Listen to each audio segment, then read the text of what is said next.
Bentornati sul canale per l'ultimo video dalla Corea del Sud. Quest'oggi vi mostrerò Busan, la seconda città più popolosa del paese. Qui c'è molto da scoprire, come il suo famosissimo mercato del pesce, che è il più grande di tutta la Corea del Sud, i suoi templi, tra mare e montagna, tra iscrizioni nella roccia e paesaggi da favola. Questi sono due dei templi che ho preferito in tutto il viaggio. Ci sarà poi modo di ammirare altri paesaggi sui moderni palazzi, di entrare nel vivo delle vie tra insegne luminose e invitanti stand di street food e di vedere quartieri instagrammabili. Quindi preparate la tessera dei trasporti perché la città è enorme. Iscrivetevi al canale per supportarmi e se volete aiutarmi ulteriormente potete abbonarvi con un piccolo contributo che parte dai 2 euro al mese. Carissimi, buon pomeriggio da Busan. Sono appena arrivato al mio appartamento dopo aver preso un treno da Gyeongju. Adesso sono un attimo di corsa perché ho depositato i bagagli, ma esco subito perché voglio vedere per prima cosa un tempio che si trova un po' fuori città, ma deve essere molto bello e sul mare. Quindi, come al solito, non c'è un secondo di pausa nei miei viaggi. Esco subito e faccio qualche chilometro a piedi per raggiungere la stazione. Per arrivare qui passo da qualche mercato locale che in città sono assolutamente imperdibili.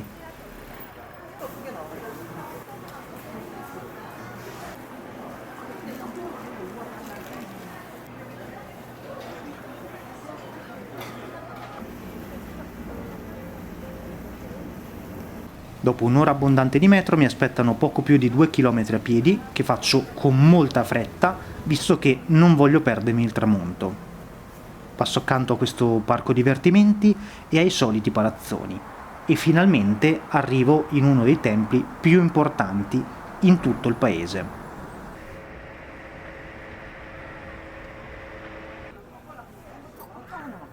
Prima della costruzione principale ci sono le 12 figure dello zodiaco che fanno da guardiani all'area e la zona è bellissima, proprio sul mare. Non è un caso che si trovi qui, infatti questo tempio buddista è dedicato a una delle manifestazioni di Gwanhin, che può essere considerata una dea marina. Per questo buona parte dei templi a lei dedicati si trovano vicino al mare. Comunque il tempio venne fondato nel 1376 da un grande monaco. La leggenda narra che al tempo la nazione era stata duramente colpita da una siccità che finì per bruciare raccolti e quindi portare carestia. Questo monaco ebbe una visione e fece costruire il tempio. Le difficoltà scomparvero e tutto finì per il meglio. Purtroppo neanche gli dei riuscirono a proteggere la nazione e in particolare questo sito dall'invasione giapponese a fine 1500, durante la quale il tempio venne bruciato. Venne poi ricostruito intorno al 1930.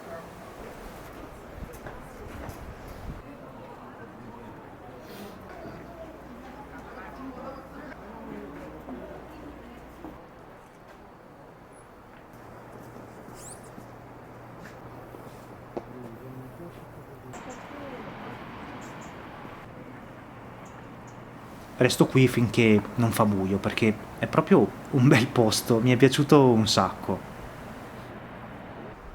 Distantissimo dal centro perché al ritorno ci ho messo 2 ore in autobus, ma personalmente ne è valsa la pena.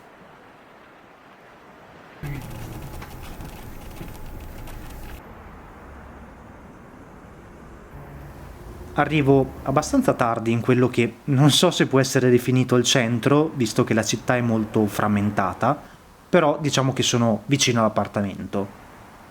C'è pochissima gente in giro e visto che devo ancora mangiare mi dirigo verso il più grande mercato del pesce di tutta la Corea del Sud.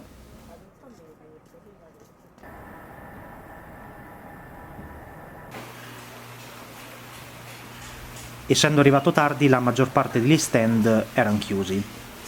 Come vedete qui i pesci sono ancora vivi e funziona che si possono scegliere e li cucinano al momento. Sinceramente non c'era nulla che mi ispirasse particolarmente. In alcune vasche c'erano anche dei pesci morti, che galleggiavano. Ed essendo fine serata ho anche paura che rimangano solo gli scarti. Tra l'altro i prezzi sono altissimi, circa il triplo di quanto spendo di solito per mangiare fuori, e pur non essendo vegetariano mi fanno un po' pena i pesci così. Cioè, da una parte mi piace perché è qualcosa di tipico del posto, dall'altra è terribile, sono un po' combattuto, diciamo.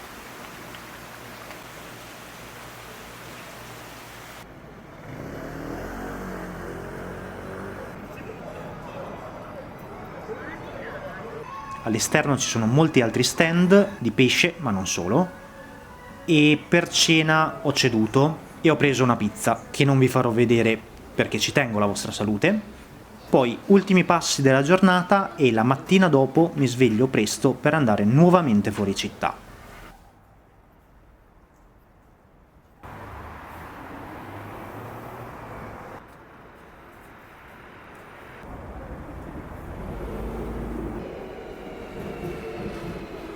Prendo una metro che mi porta nella parte nord della città e arrivo al Geumgang Park. Prendo una funivia che mi porta su una delle montagne sopra la città.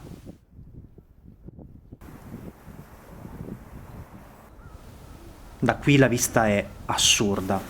Guardate quanti edifici ci sono. Direi che i 3,3 milioni di abitanti si fanno sentire tutti.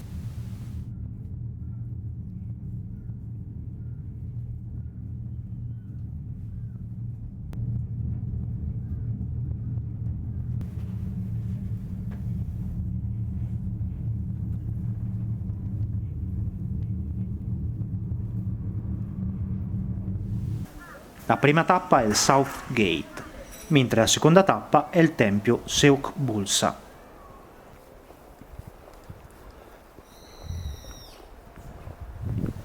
Il trekking non è male ed è abbastanza facile. Purtroppo a un certo punto le indicazioni sono pochissime e per fortuna ho incontrato qualcuno che mi ha indirizzato correttamente. Sono riuscito anche a scambiare 2 parole in inglese con un signore e vi assicuro è una cosa rarissima perché in pochissimi sanno l'inglese. Diciamo che in questi 14 giorni tra Cina e Corea ho avuto giusto un paio di conversazioni complete e questa cosa di non poter comunicare con i locali non è stata per niente piacevole. Arrivo al South Gate della fortezza che non proverò neanche a pronunciare. Questa è di epoca Joseon ed è la più grande fortezza di tutto il paese. Purtroppo non rimane molto di questa costruzione se non qualche porta. Ci sono quasi. C'è anche un piccolo villaggio.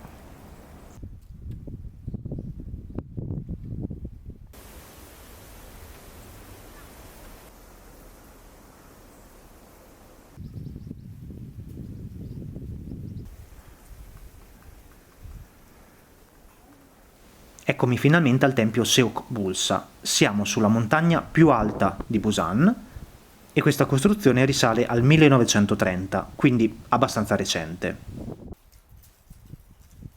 Visto così sembra un tempio normalissimo, ma sul retro si apre un mondo. La sua particolarità sono i 29 rilievi di Buddha scolpiti nella roccia. È molto diverso rispetto a tutti gli altri templi che ho visto qui in Corea, quindi non potevo perdermelo. Difficile da raggiungere ma molto bello.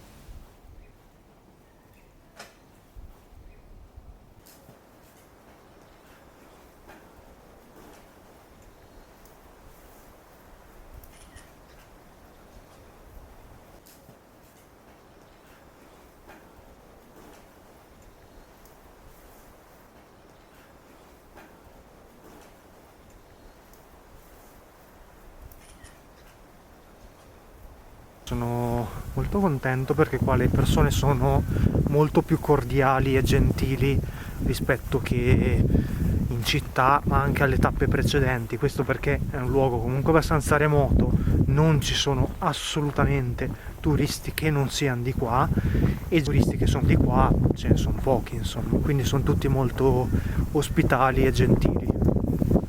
Al ritorno decido di fare un'altra strada per evitarmi tutta la salita e arrivo alla fermata dell'autobus per poi dirigermi verso un altro punto imperdibile in città, il Gamcheon Cultural Village. La prima cosa che faccio qui è fermarmi a mangiare in un posto super tipico. Ho mangiato tantissimo per 18.000 won. Ho speso più del solito, ma direi che va più che bene per l'ultimo pranzo nel paese. Inizio a esplorare il quartiere che, pensate un po', rischiò la demolizione negli anni 2000, finché nel 2009 non venne riqualificato, in quello che oggi è un centro artistico.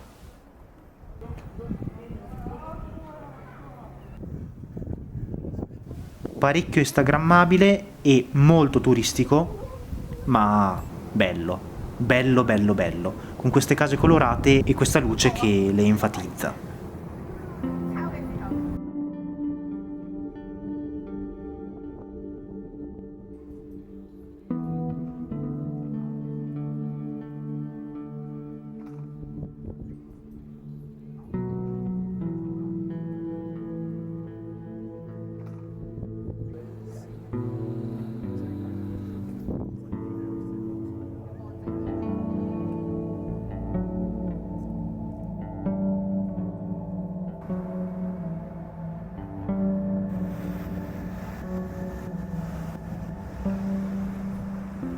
Mi sposto nuovamente con l'obiettivo di vedere il tramonto. Purtroppo sono sceso alla fermata sbagliata, quindi mi sono fatto un po' di strada a piedi in più. Prima o poi doveva capitare una bella camminata, bordo strada, per un bel chilometro. Vediamo se ne vale la pena. Direi che ne valsa la pena.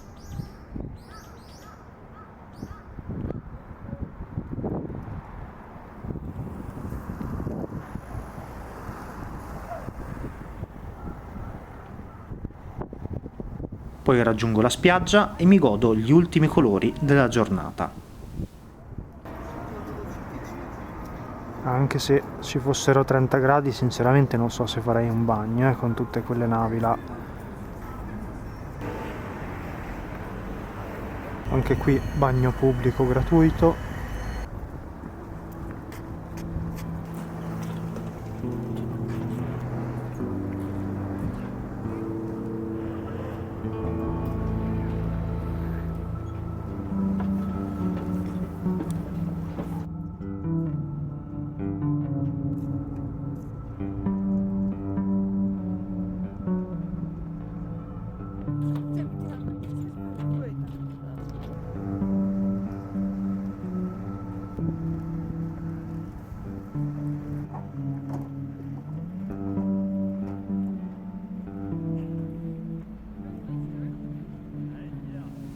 L'ultima tappa, non solo della giornata, ma anche di questo viaggio in Corea del Sud, sono i mercati. Posto perfetto per ripensare a queste 2 settimane di viaggio. Prima di tutto, Busan mi è piaciuta, anche se mi sento di non aver visto moltissimo, perché le cose sono parecchio distanti tra loro e non raggiungibili solamente a piedi. Chi mi conosce sa quanto a me piaccia camminare anche nelle città molto vaste.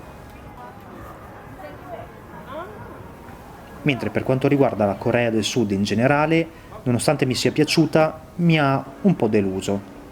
Purtroppo l'inverno non è il periodo migliore, soprattutto se non c'è neve, e sono anche stato sfortunato con i problemi di stomaco e la febbre.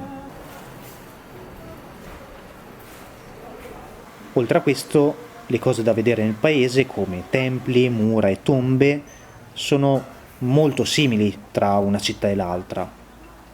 Ripeto, sono soddisfatto del viaggio, ma è una cosa che ci tengo a precisare.